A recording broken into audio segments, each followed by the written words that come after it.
This is question number 64, right? So consider the following statements. There exists a natural number which, when increased by 50%, can have its number of factor unchanged. Right? Number of factor unchanged. There exists a natural number which, when increased by 150%, can have its factors unchanged. Right? Clear ना? तो इसमें क्या है ना, assume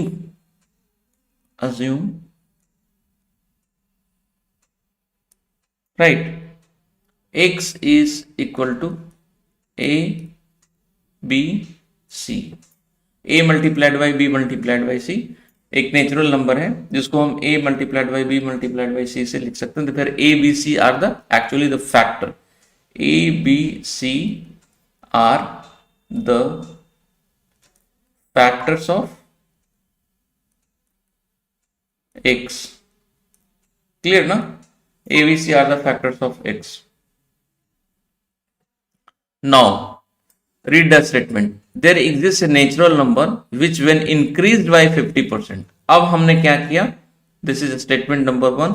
1.5x ले लिया इसको, तो हमें क्या होगा, 1.5 से इधर भी मल्टीप्लाई करना होगा. सो 1.5 a b c ले लिया. Right. Increase by 50% can have its number of factor unchanged, so it can be written as 1.5 a then b then c. 1.5 a भी हो सकता है. सो इस केस में क्या हो गया, सॉरी 1.5 a को हमने a लिख दिया, right, and this is b and c, where a is 1.5 a, right. संभव है ये. Second, there exists a natural number which, when increased by 150%, 150% का मतलब क्या हो गया, ये 2.5x, it is 2.5 a b c and it can be written as 2.5 a into b c. इसको हम कर लेते हैं a prime b c, right, where a prime is 2.5 a.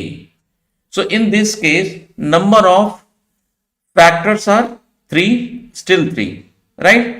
तो ये संभव है, यस बिल्कुल संभव है. और अगर आपको ये चीजें वैसे चेक करने का है तो आप x को आप 12 मान लें. 12 is nothing but 2 Guna 3 Guna 4, right. अब कंडीशन ए के हिसाब से हम 1.5 को 12 से मल्टीप्लाई करते हैं. What is this? This is 18.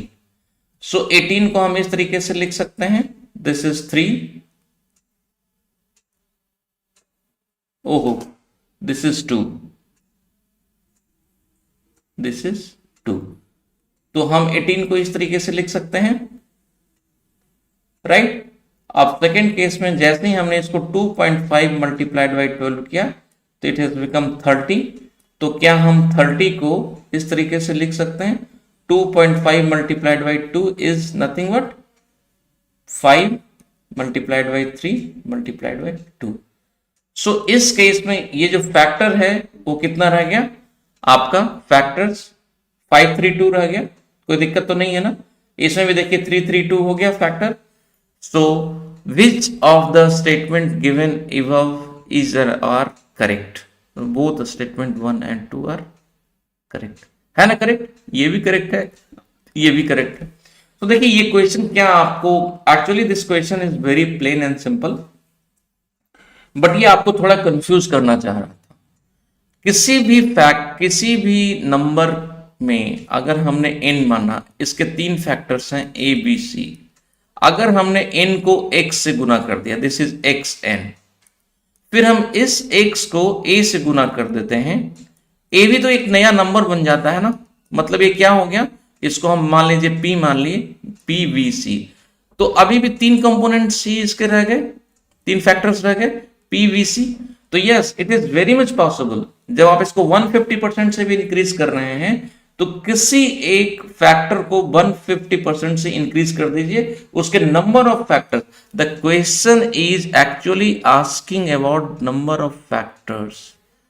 So number of factors तो सेम रहेंगे ही रहेंगे, कोई दिक्कत नहीं है। हमने 2.5 को इससे गुना कर दिया, ये उसका फर्स्ट फैक्टर ए प्राइम बन गया, ए प्राइम बी सी, राइट। सो ये क्वेश्चन इजी था, इसने सिर्फ आपको इधर उधर घुमाया और कुछ नहीं किया, थोड़ा कंफ्यूज करने का कोशिश किया, but this question is very plain and simple. आप इसको बहुत आराम से कर सकते हैं, कूल माइंड से इसको देखें, आप इसको कर सकते हैं, right. So this is good question, आप इसको अटेम्प्ट जरूर करें, राइट। और इसको आप फर्स्ट राउंड में करें।